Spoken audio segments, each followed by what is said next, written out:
శ్రీమాత్రే నమ. జయ గురు దత్తాత్రేయ నమ. ధనుసు రాశి వారికి సెప్టెంబర్ నెల మాస ఫలితాలు పరిశీలించినప్పుడు చతుర్థ స్థానంలో శని భగవానుడు వక్రగమనం పొందడం, ఆ చతుర్థ స్థానంపై చతుర్థ స్థానాధిపతిగా ఉన్నటువంటి గురువు భాగ్య దృష్టితో వీక్షించడం, ఇవన్నీ ఈ ధనుసు రాశి వారికి చాలా కాలంగా ఇతరుల ఆధీనంలో ఉన్నటువంటి స్థిరాస్తి మీ స్వాధీనం అయ్యే అవకాశం ఉంది. లేదా కొత్తగా స్థిరాస్తి కొనాలనే మీ ఆలోచన నెరవేరడం జరుగుతుంది. కొన్ని సందర్భాల్లో స్థానచలనం లాంటిది జరిగే అవకాశం ఉన్నది. అంటే ఇంట్లోకి మారడం కానీ, వృత్తిరీత్యా వేరే ప్రాంతానికి వెళ్ళడం కానీ, మొత్తం మీద ఇటువంటివన్నీ కూడా కొంతవరకు మీకు ఫేవర్గానే జరిగే అవకాశం ఉన్నది. బట్ ఏదేమైనా ప్రస్తుతం ఇష్టం ఉన్నా లేకపోయినా ఉన్న ప్లేస్ నుంచి విడిచిపెట్టవలసి ఉంటుంది. ఉన్న హోదా కూడా కొంతవరకు మారే అవకాశం ఉన్నది. ఇక ప్రధానంగా ఈ సెప్టెంబరు 7వ తారీఖున బుధగ్రహం అంటే దశమాధిపతి దశమ స్థానంలోకి రావడం జరుగుతుంది. సో దానివలన కొత్తగా వ్యాపారం ప్రారంభించడం కానీ, లేదా వ్యక్తిగత వృత్తిలో ఉన్నవాళ్ళు వేరొక చోట మీ యొక్క బ్రాంచ్ లాంటిది పెట్టడం జరిగే అవకాశం ఉంది. అంటే రెండు రకాలుగా ఆదాయం రావడానికి మీరు చేసే ప్రయత్నాలు చాలా వరకు ఈ సెప్టెంబర్ 7వ తారీఖు తర్వాత మీకు వర్కౌట్ అయ్యే అవకాశం ఉన్నది. అంటే దశమ స్థానంలో బుధుడు మరి మీకు భద్ర మహాపురుష యోగం అనే పంచమహాపురుష యోగం ఏర్పడుతుంది. బుధుడికి ఒక ప్రత్యేక హోదా లభిస్తూ ఉంటుంది.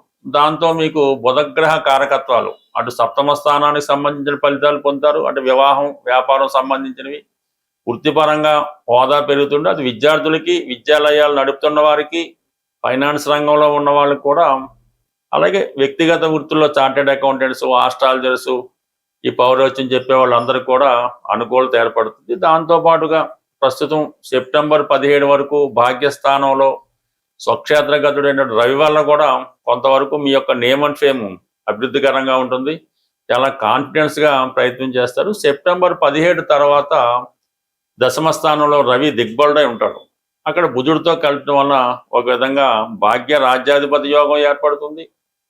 అలాగే బుధాదిత్య యోగం ఏర్పడుతుంది. నిపుణ యోగం కూడా ఏర్పడుతుంది. అంటే కంప్లీట్గా మీలో ఉన్నటువంటి టాలెంట్కి గుర్తింపు, ప్రాధాన్యత ఆటోమేటిక్గా పెరుగుతూ ఉంటాయి. అలాగే ఆదాయం కూడా మీకు ఇంచుమించుగా ఈ సెప్టెంబర్ 26 తర్వాత బుధుడు లాభస్థానంలోకి వస్తూ అక్కడ ఉన్నటువంటి శుక్రగ్రహంతో కలిసి ఉండడం వలన ఒక గొప్ప ధనయోగం, ఒక పండిత యోగం లాంటిది ఏర్పడుతుంది. అది ఉన్నత విద్య ఆశిస్తున్నటువంటి వాళ్ళకి కూడా కొన్ని అవకాశాలు రావడం జరుగుతుంది. మొత్తం మీద ఇది ఈ విధంగా ఉంటే శుక్రుడు ఆల్రెడీ మీకు ఈ సెప్టెంబర్ 2వ తారీఖున లాభస్థానంలో ప్రవేశించడం జరిగింది. ఇంచుమించుగా సుదీర్ఘ కాలం పాటు ఒక 120 రోజులు అటు ఇటుగా ఈ లాభస్థానంలో శుక్రగ్రహ సంచారం మీ జీవితంలో అత్యంత ఇంపార్టెంట్గా ఒక స్త్రీ లాభం కలుగుతుంది. రుణ ప్రయత్నాలు ఫలిస్తాయి. కొత్త ఉద్యోగ ప్రయత్నాలు లభిస్తాయి. ఇవన్నీ కూడా మీ జీవితంలో కొత్త మార్పును తీసుకురావడం వల్ల కొంత స్నేహితులు కూడా కొత్త స్నేహితులు ఏర్పడడం జరుగుతుంది. అది కళారంగంలో ఉన్నవాళ్ళు కానీ, రాజకీయ రంగంలో ఉన్న కానీ, మహా మేధావులు లాంటి వాళ్ళు మీకు పరిచయం అవుతుంటారు. దాంతో మీ యొక్క తెలివితేటలు కూడా గుర్తింపు రావడం కూడా జరుగుతూ ఉంటుంది. ముఖ్యంగా ఏంటంటే ఫైనాన్స్ పరంగా మీ యొక్క రొటేషన్ పెరుగుతూ ఉంటుంది. అంటే ఇంచుమించుగా శుక్రుడు అక్కడ 120 రోజుల పాటు సంచరిస్తాడు. అదే టైంలో వక్రగమనం పొందడం, ఇవన్నీ కూడా జరుగుతుంటాయి. బట్ ఏదైనా మరి ఈ ధనుసు రాశి వారికి శుక్రుడు 11వ స్థానంలో మంచి ఫలితాన్ని ఇవ్వడం జరుగుతుంది. స్త్రీలాభం కూడా కలుగుతుంది. వివాహ ప్రయత్నాలు ఫలిస్తాయి. నూతన ఉద్యోగ ప్రయత్నాలు లాభిస్తాయి. ఓవరాల్గా జాతకంలో గొప్ప టైం మీకు ఈ రాబోయే సెప్టెంబర్ 2 నుంచి ఇంచుమించుగా జనవరి 1 వరకు ఉండే అవకాశం ఉంటుంది. బట్ ఇంకా మిగతా గ్రహాలు పరిశీలించినప్పుడు ప్రస్తుతం కుజుడు మీకు సప్తమ స్థానంలో సంచరిస్తూ ఉన్నాడు. అటు రాశిని, ధనస్థానాన్ని వీక్షిస్తుంటాడు. బట్ ఏదైనా సప్తంలో కుజుడు కొంచెం టెన్షన్ పెడుతూ ఉంటాడు. వైవాహిక జీవితంలో చిన్న చిన్న ఎడబాట్లు వస్తుంటాయి. ఇగో ప్రాబ్లమ్స్ వస్తుంటాయి. మనస్పర్ధలు పెరుగుతూ ఉంటాయి. అయితే మళ్ళా సెప్టెంబర్ 18 తర్వాత కుజుడు కూడా అష్టమ స్థానంలో ప్రవేశించి అక్కడ గురువుతో కలుస్తాడు అనమాట. బట్ ఏదైనా మరి లగ్న పంచమాధిపతులు అలాగే కేంద్ర కోణాధిపతులు అష్టమ స్థానంలో కలిసి ఉండడం ఒక విధమైన అదృష్ట యోగం లాంటిది. అంటే సడన్ గా కొన్ని శుభవార్తలు, అంటే భూమికి సంబంధించింది కానీ సంతానానికి సంబంధించిన విషయంలో కొన్ని శుభవార్తలు మీకు ఆనందాన్ని కలిగించే అవకాశం ఉన్నది.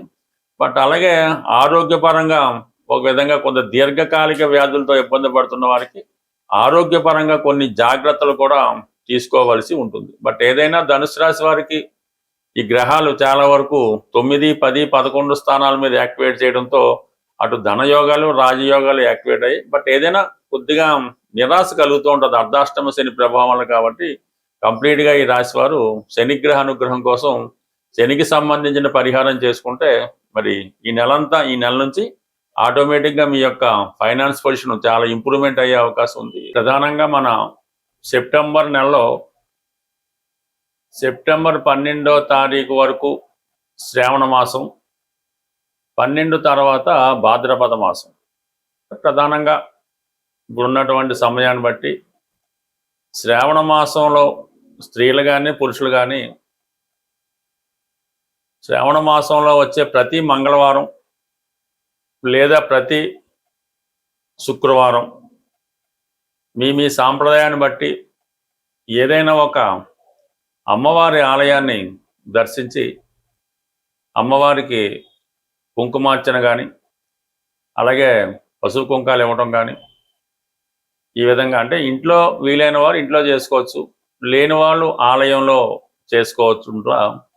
కంప్లీట్గా ఈ మంగళవారం శ్రావణ మాసంలో వచ్చే మంగళవారాలు చేసుకోవడం వల్ల రుణ బాధలు పరిష్కారం అవుతాయి. వివాహం కాని వారికి వివాహం జరుగుతూ ఉంటుంది. అలాగే శుక్రవారం చేసుకోవడం వల్ల శ్రావణ మాసంలో అది సౌభాగ్య యోగాన్ని, ధనాన్ని, సంపదని ఇవ్వడం జరుగుతుంది. ఇంకా ప్రధానంగా మనకి భాద్రపద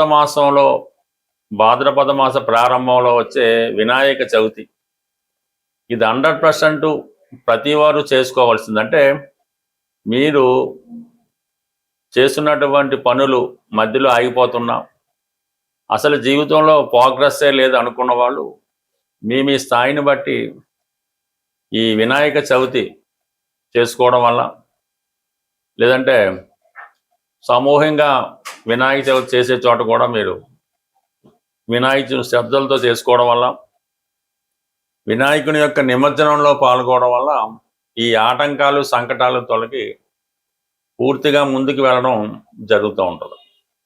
ఇంకోటి ఏంటంటే ప్రధానంగా ఈ సెప్టెంబర్ 27 నుంచి అక్టోబర్ 10 మధ్యలో అంటే మహాలయ పక్షాలు, దాంట్లో పితృపక్షాలు అంటారు. ఇది జీవితంలో చాలా ఇంపార్టెంట్. మీ యొక్క పెద్దలకి, మీ పితృదేవతలకి వాళ్ళు రుణం తీర్చుకునే విధంగా ప్రతి ఒక్కరూ కంపల్సరిగా ఆ తిథి రోజు కానీ అమావాస్య రోజు కానీ పోనీ ఏదో ఒక రోజు మీ యొక్క పెద్దలను తలుచుకొని వాళ్ళకి విధి విధానంగా పూజించి, మరి కొంతమందికైనా వారికి సరిపోయే విధంగా ఆహార పదార్థాలు అంటే బత్తి ఇవ్వడం అంటారు, ఆహార పదార్థాలు ఇవ్వటం వల్ల మీ పైవాళ్ళు అంటే మీకు ఈ జన్మనిచ్చినటువంటి ఈ జన్మకు కారణమైనటువంటి ఆ పెద్దల యొక్క రుణం తీర్చుకుంటేనే, అంటే చాలా కుటుంబాల్లో పెద్ద సక్సెస్ ఉండదు, ఎంత వయసు వచ్చినా వివాహాలు జరగవు, అలాగే ఆర్థిక పరంగా చాలా ఇబ్బందుల్లో ఉంటారు, నిరుద్యోగ సమస్య, ఇవన్నీ కూడా కొంతవరకు దానివల్ల కారణం అవుతుంటాయి. మీ జన్మజాతకంలో పితృదోషం ఉన్నా లేకపోయినా ప్రతి ఒక్కరూ కూడా ఈ పితృపక్షాలు ముఖ్యంగా వచ్చే అమావాస్య రోజు కానీ మిగతా రోజులు కానీ మీ పెద్దలను తలుచుకొని ఈ విధంగా ఈ దానాలు అవి చేయడం వల్ల, ఏమీ కుదరని వాళ్ళు కనీసం ఆవుకైనా తృప్తిగా ఆహారం పెట్టడం వల్ల మీ పెద్దలు సంతృప్తి చెంది ఆ శుక్రగ్రహ అనుగ్రహంతో సంపూర్ణంగా మీ యొక్క సమస్యలకి పరిష్కారం దొరుకుతుంది. బట్ ఏదైనా ఈ జాతకాలు, ఈ గోచారం నమ్ముతున్న వాళ్ళు మాత్రం కంప్లీట్గా ఈ చేసుకోవాల్సి ఉంటుంది. అంటే మనకి ప్రధాన దేవతలు ఎంతో, పితృదేవతలు కూడా అంతే. కాబట్టి కంప్లీట్గా ఈ సెప్టెంబర్ 27 టు అక్టోబర్ 10 మధ్యలో ఏదో ఒక రోజు మీకు అనుకూలంగా ఉన్న రోజు తప్పకుండా చేయండి. వీలైతే అమావాస్య రోజు కూడా చేయడం వల్ల మరింత మంచి ఫలితాన్ని పొందడం జరుగుతూ ఉంటుంది. స్వస్తి.